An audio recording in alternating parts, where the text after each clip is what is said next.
요한계시록 저랑 이제 47번째 살펴보시는 시간이고 12장으로부터 14장까지의 내용을 좀 오늘 본문에서 정리하시게 됩니다.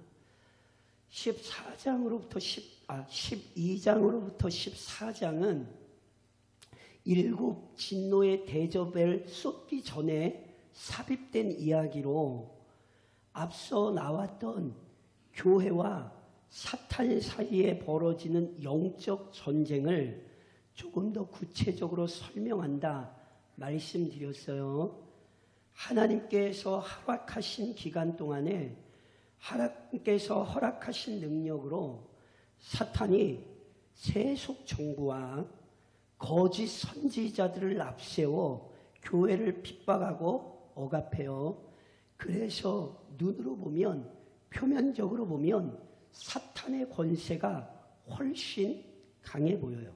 그러나 결국 이 전쟁의 결과는 교회가 승리하는 것이요, 악한 사단과 그를 따르는 악한 세력은 영원한 심판을 받게 되는 거예요. 지난 시간에 저랑 다른 새 천사를 통해 공의로운 심판이 선언되는 장면을 살펴보셨어요. 새 천사가 나와서 각자 다른 메시지를 전하지만 결국은 하나님을 거부했던 세상 가운데에 임하는 아주 무서운 심판을 우리에게 알린 거예요. 그래서 교회는 이 심판의 메시지를 듣고 우선은 위로를 받아야 돼요. 왜냐하면 세상이 세 보이지만 아니에요. 승리는 교회가 해요. 그러니 세상에 대한 심판이 교회에겐 위로가 되는 거예요. 동시에 경고도 받으셔야 된다 말씀드렸죠. 악한 일의 결국이 어떤 것인지를 깨달아 악한 일을 멀리 하셔야 되는 거예요. 분명히 하나님이 죄악을 심판하신다는 사실을 알면서도 오늘 이 땅 가운데에 우리의 손과 발이 죄에 물든다면 그것은 실은 하나님의 심판을 모르는 거예요. 그래서 저랑 12절 같이 한번 읽어보실까요?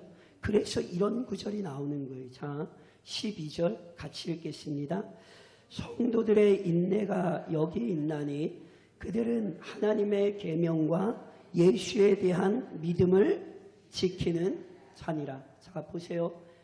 세상에 대한 무시무시한 심판의 선언 때문에 성도들은 위로도 받고 경고도 받아서 결국 어떻게 돼요? 성도들의 인내가 여기 있나니. 그래서 성도들은 끝까지 인내하는 거예요. 하나님의 계명과 예수에 대한 믿음을 지키며 사는 거예요.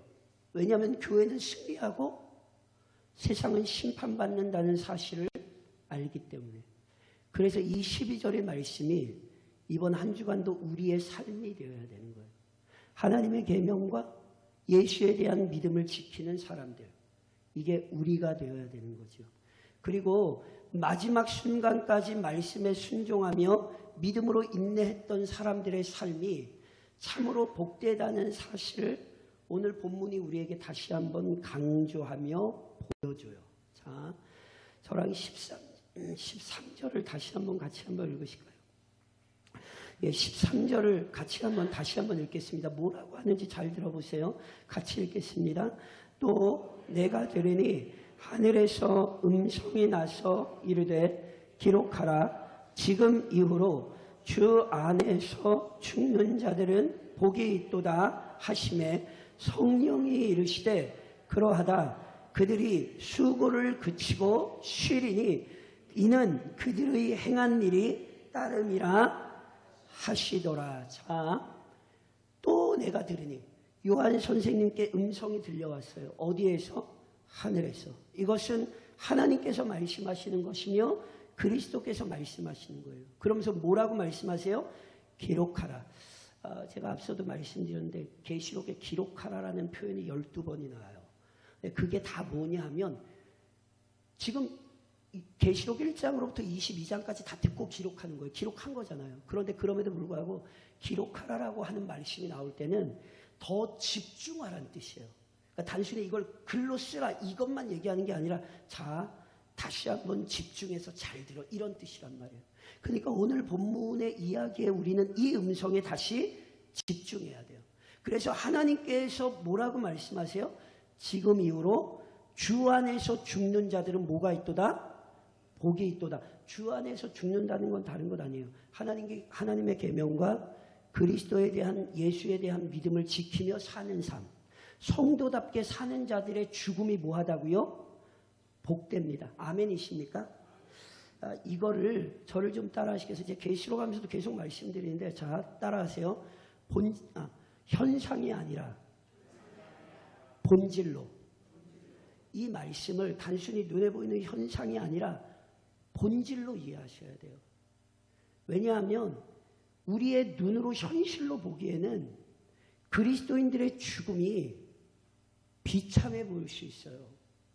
자, 이번 주 목요일 날 저녁에 우리 노회 목사님들 카톡창이 난리가 났어요. 제가 성경 공부 끝나고 들어갔더니 조금 지나지 않아서 카톡이 하나 뜩 올라왔는데 우리 노회 목사님 한 분이 응급실에 갔다가 그대로 소천하셨어요. 제가 다시 말씀을 따로 드릴 수는 없고 일하러 하여튼간 일이 있어 나가셨다가 쓰러지신 뒤에 한 30분 뒤인가 발견이 돼서 병원에 옮기셨을 때 이미 소천하셨다고 그러시더라고요. 그런데 이제 그래서 난리가 나서 이제 금요일 날 입간 예배, 토요일 날 발인 예배 이게 공지가 쫙 됐는데 제가 금요일 날 오후에 입간 예배라고 그래서 제가 쭉 이제 병원에 을지병원에 쭉 가는데 다시 카톡이 왔더라고요. 목사님의 죽음의 이유가 명확하지 않아서 검사가 이거 부검해야 된다 결정이 나서 입관 발인이 다 취소돼 버린 거예요. 어제 보니까 아마 이제 그게 부검이 다 끝난 것 같아서 이제 간단하게 아마 장례 절차가 진행이 될 것 같은데 현상적으로 보면 갑작스럽죠. 연세도 저보다 그리 많지 않으세요. 오늘 그 교회 성도들 얼마나 당황스러울까요? 사모님과 아들이 둘인 것 같더라고요. 아직 결혼도 안 한. 그러니까 저보다 그렇게 연세가 많지 않으세요. 그러니까 그 죽음을 현실적으로 보면 이거 당황스럽죠.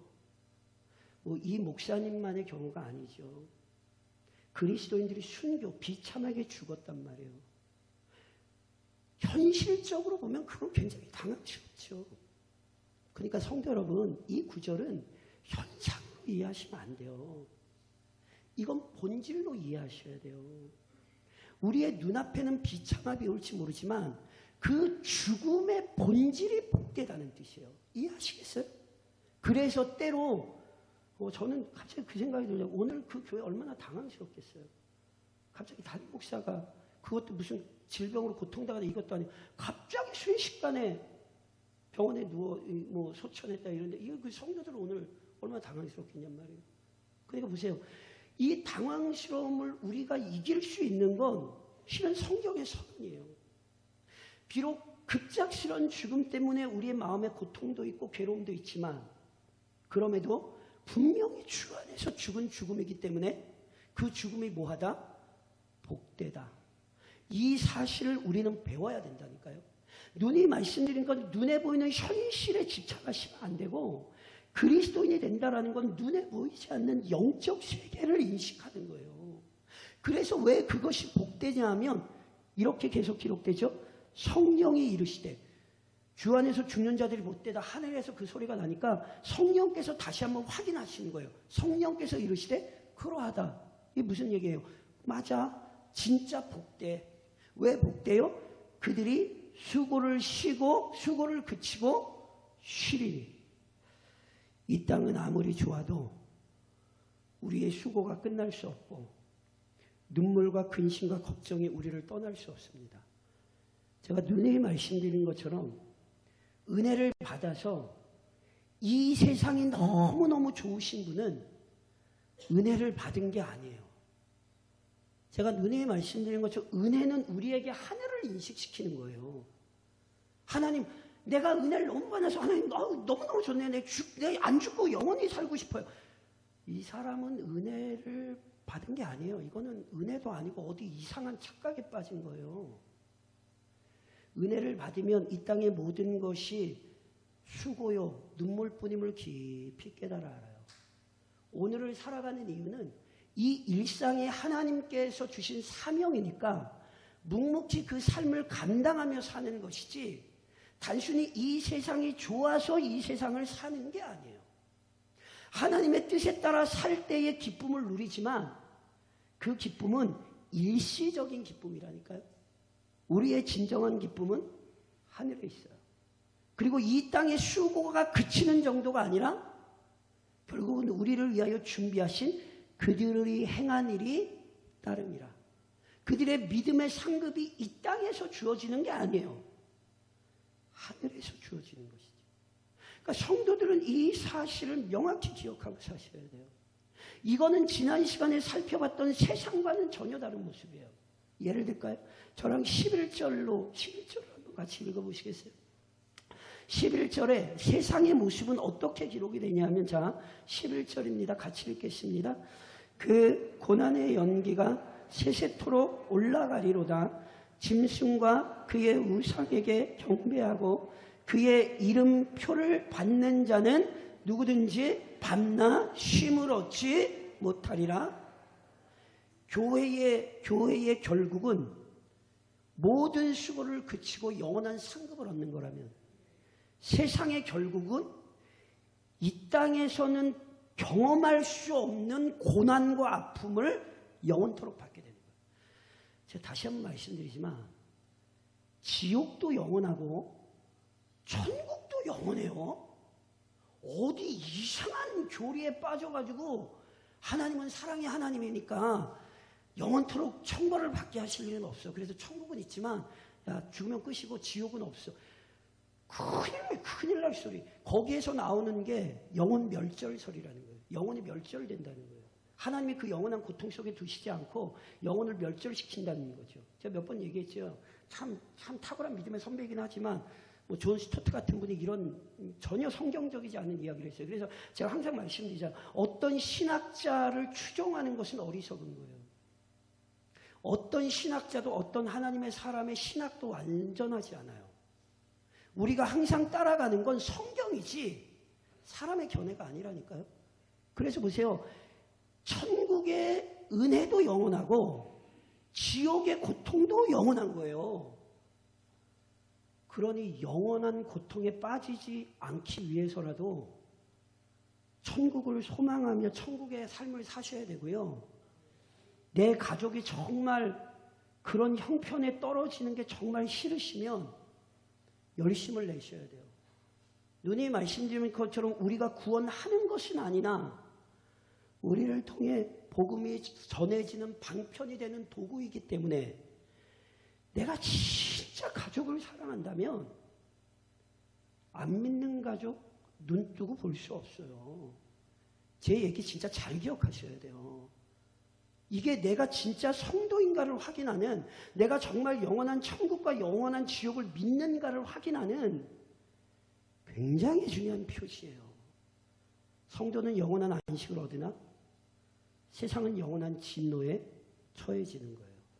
그것을 오늘 본문에서 조금 더 자세하게 이렇게 설명해요. 자, 14절을 저랑 같이 한번 읽어보시겠어요? 그 음성이 들리고 난 이후에 14절에 요한 선생님이 봐요. 뭘 보냐면, 자, 14절 같이 읽겠습니다. 또 내가 보니 흰 구름이 있고 구름 위에 인자와 같은 이가 앉으셨는데 그 머리에는 금 연류관이 있고 그 손에는 예리한 낫을 가졌더라. 자, 절 보시면 하늘에서 주 안에서 죽는 자들이 복되다. 성령께서 그러하다. 화근하시는 말씀을 들었고 동시에 하늘을 보니 누구를 봐요? 여기 나온 건 저랑 앞서도 많이 살펴보셨잖아요. 구름은 하나님의 임재의 상징, 영광의 상징이에요. 그 구름에 누가 앉아 있어요? 인자와 같은 이가 앉아 있죠. 4장 5장에서 보셨던 하늘 보호자의 모습이에요. 그 예수님, 앉아 계신 예수님 머리에 금면류관이 있잖아요. 면류관은 통치, 다스림, 그걸 상징해요. 그러니까 예수님이 저랑 에베소서에서 살펴보신 것처럼 하나님께서 하나님 보좌 우편에 올리신 예수 그리스도에게 발 아래, 그리스도의 발 아래 만물을 굴복시키셨어요. 예수님이 면류관을 쓰고 계세요. 근데 이것만이 아니에요. 예수님이 손에 뭘 가지고 계세요? 낫을 가지고 계시대요. 농사들 잘 아시잖아요. 낫이 뭔 줄 아시죠? 그 낫 가지고 뭐 하겠습니까? 저랑 15절로 16절을 같이 읽으실까요? 왜 그리스도께서 손에 낫을 가지고 계신가? 자, 15절 16절 같이 읽겠습니다. 또 다른 천사가 성전으로부터 나와 구름 위에 앉은 이를 향하여 큰 음성으로 외쳐 이르되 당신의 낫을 휘둘러 거두소서. 땅의 곡식이 이거 거둘 때가 이르렀음이니이다 하니 구름 위에 앉으시니가 낯을 땅에 휘두름에 땅의 곡식이 거두어지니라. 자, 오늘도 본문에서 천사가 셋이 나와요. 그래서 일부 학자들은 오늘 본문에 나오는 세 천사가 지난 시간에 저랑 살펴보셨던 그 세 천사가 다시 한번 등장한 것이다. 어떤 학자들이 그렇게 얘기하더라고요. 뭐 그게 맞는지 틀린지 모르겠어요. 어찌됐건 저는 별로 천사에는 관심이 없어요. 왜냐하면 천사는 하나님의 뜻을 수행하는 존재일 뿐이니까. 중요한 것은 한 천사가 다른 천사가 성전으로부터 나왔대요. 성전으로부터 나왔다는 건 하나님 보좌로부터 나왔다는 거예요. 하나님의 뜻을 수행하러 나왔다는 거예요. 그 천사가 구름 위에 앉으시니 예수 그리스도를 향하여 큰 음성으로 외쳐요. 다시 얘기하면 하나님의 뜻을 가지고 온 천사가 예수님에게 하나님의 뜻을 밝히는 거예요. 그러면 하나님의 뜻을 예수님이 몰라서 예수님이 천사를 통해 하나님의 뜻을 들어야 돼요? 아니에요. 이건 우리에게 지금 강조하는 거예요. 어떤 강조? 하나님께서 작정하신 때에 예수님께서 이 땅에 우리를 구원하러 내려오신 것처럼 하나님께서 작정하신 때에 예수님께서 새하늘과 새 땅을 펼치시는 거예요. 그래서 예수님은 철저히 자신을 하나님의 뜻에 순종하는 분으로 자신을 나타내시잖아요. 예수님이 재림하실 때 누구만 알아요? 하나님만 알죠. 그럼 예수님은 몰라요? 제가 말씀드렸잖아요. 성부, 성자, 성령은 동일한 권능과 위엄과 능력을 가지셨다니까요. 하나님이 아시는 걸 예수님이 아시고 하나님과 예수님이 아시는 걸 누가 아세요? 성령님이 아시죠. 그래서 하나님과 예수님이 아시는 걸 성령님이 은밀한 것을 아시기 때문에 그걸 우리에게 가르치신다. 성경이 이렇게 가르치잖아요. 그러니까 예수님이 몰라서 아버지만 아시 이게 아니라 그때의 모든 주도권을 예수님이 아버지께 순종하심을 그렇게 설명하는 거예요. 그러니까 보세요. 하나님께서 작정하신 때에 예수님께서 그의 뜻을 이루시되 낫을 휘둘러 땅의 곡식을 거두어요.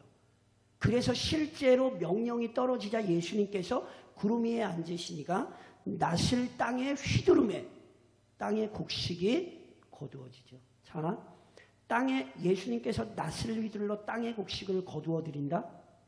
어떤 의미겠습니까? 세례 요한이 예수님의 사역을 설명하며 이렇게 얘기했어요. 예수님이 손에 키를 들고 자기의 타작마당을 정하게 하사 알곡은 모아 곳간에 드리고 추수한다는 영적인 개념이 뭐예요? 자기 백성을 우리 주님께서 불러 모으시는 거예요. 그러니까 마지막 때에 우리 주님께서 자신의 나라에 자신의 백성들을 다 불러 모으실 거란 말이에요. 아멘이세요? 그럼 알곡은 모아 곳간에 드리잖아요. 그럼 반대로 가라지, 쭉정이는 어떻게 하죠? 자 17절을 보세요. 자 17절 같이 읽겠습니다. 또 다른 천사가 하늘에 있는 성전에서 나오는데 역시 예리한 낯을 가져. 자, 예수님께 하나님의 음성을 전한 천사 말고 또 다른 천사가 하늘에 있는 성전에서 나와요. 이 역시 하늘에 있는 성전에서 나온다는 건 하나님의 뜻을 수행하러 나왔다는 거예요. 그런데 놀랍게 이 천사가 뭘 가지고 있어요? 예리한 낫을 가지고 있어요. 방금 저랑 어떤 장면을 보셨냐면 우리 예수님이 손에 예리한 낫을 가지고 계셨잖아요. 그래서 예수님께서 그 낫을 휘둘러 자기 백성을 알곡을 거두어 들이셨잖아요. 근데 이번에는 보니까 하나님 보좌에서 또 한 천사가 나오는데 이 천사가 예리한 낫을 가지고 있는 거예요. 그럼 이 천사는 예리한 낫을 가지고 뭘 하는가? 자 18절 같이 읽겠습니다. 18절 같이 시작. 또 불을 다스리는 다른 천사가 제단으로부터 나와 예리한 낯가진 자를 향하여 큰 음성으로 불러 이르되 내 예리한 낯을 휘둘러 땅에 포도송이를 거두라. 그 포도가 익었느니라 하더라. 자 보세요. 앞서 말씀드렸듯이 또 3명의 천사가 나요.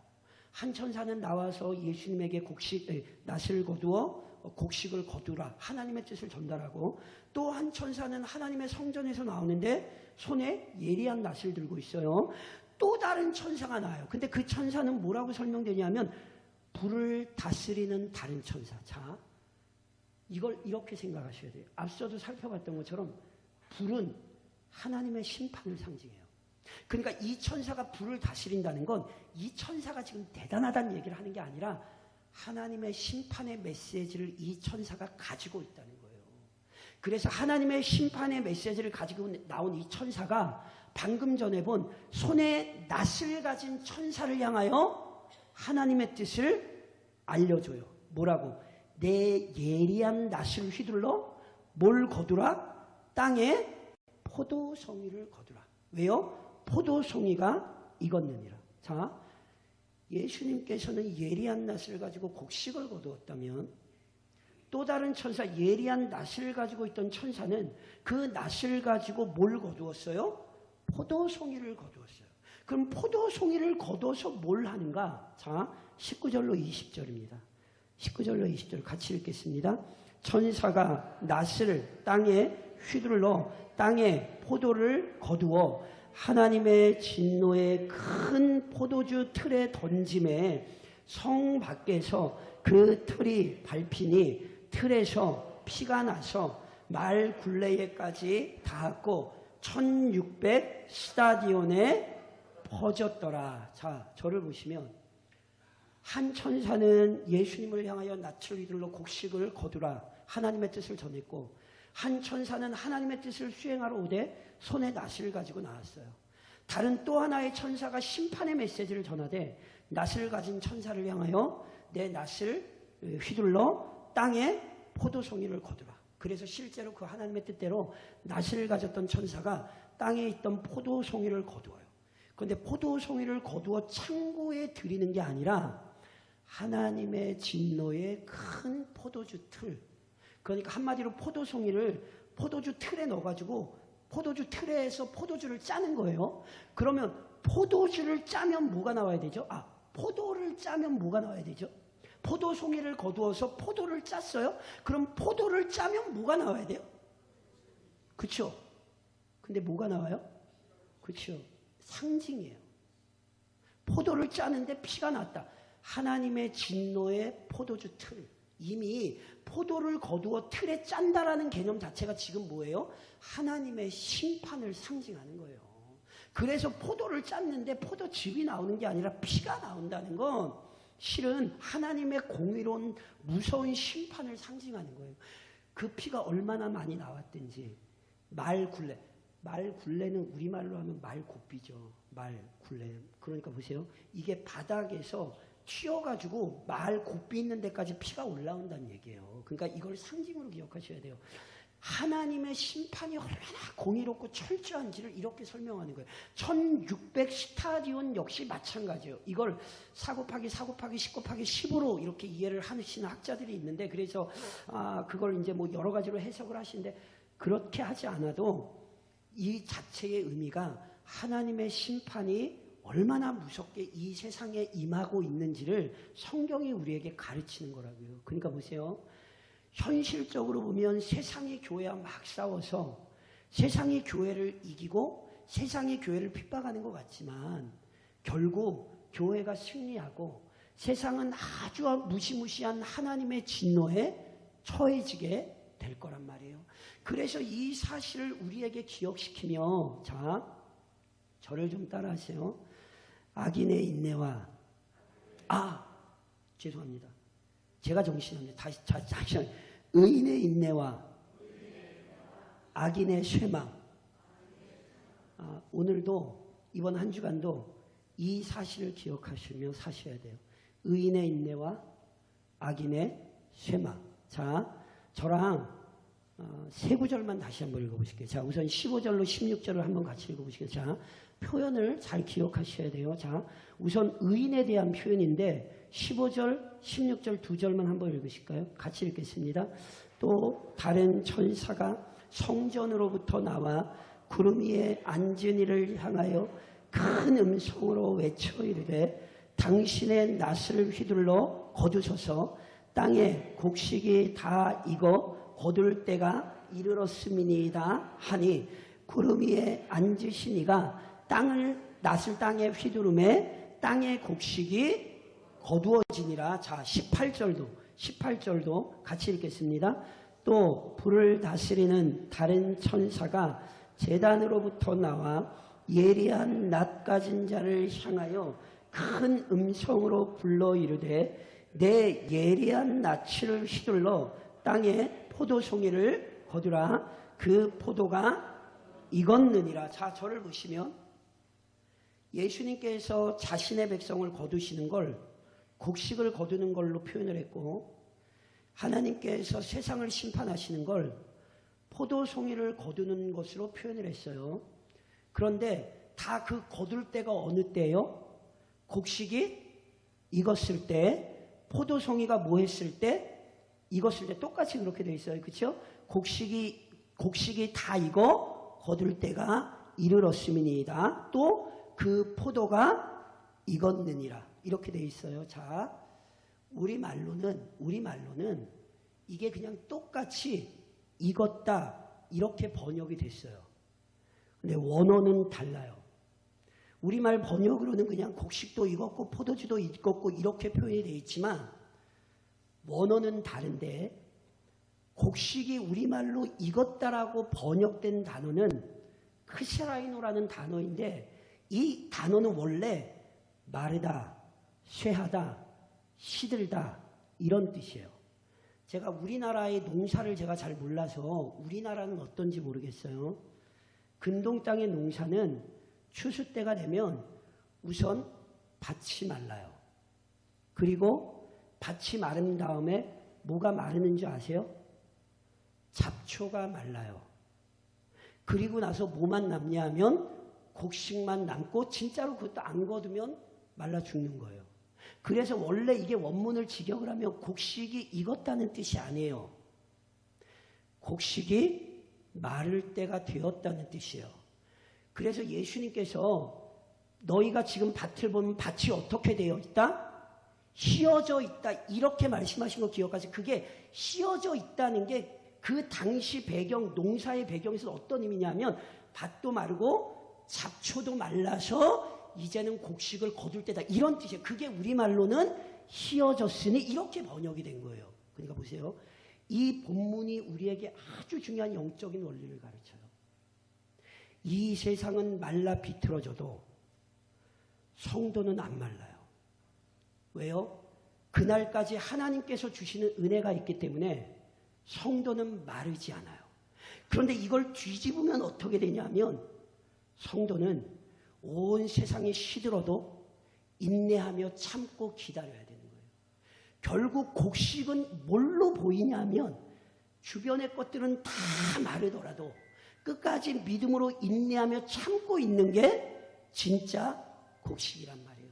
그래서 보세요. 이 말씀 속에서 성도가 어떤 사람들인지를 기억하셔야 된다니까요. 세상과 똑같이 놀고 똑같이 시들어버리는 게 아니에요. 세상은 세상과 구별되는 거예요. 그래서 욥기 17장에 보면 욥이 고난 중에도 이런 고백을 해요. 그러므로 의인은 그 길을 꾸준히 가고.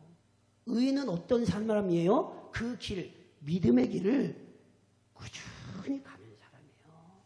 이번 한 주간도 그래서 마치 마르기 전에 곡식이 남아있는 것과 같이 이 땅의 세상의 심판 때까지도 철저히 믿음으로 인내하며 남아있는 알곡들로 자신의 믿음을 입증하셔야 된다고요.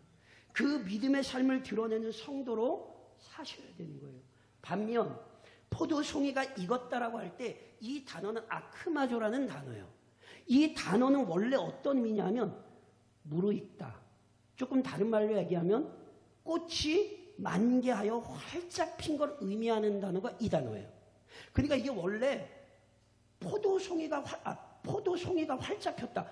저는 잘 모르겠네요. 이런 표현을 쓰나요? 포도송이가 탐스럽게 열렸다 이런 표현을 쓰지 포도송이가 활짝 열렸다 이런 표현 안 쓰잖아요. 그러니까 여기에 의미가 있어요.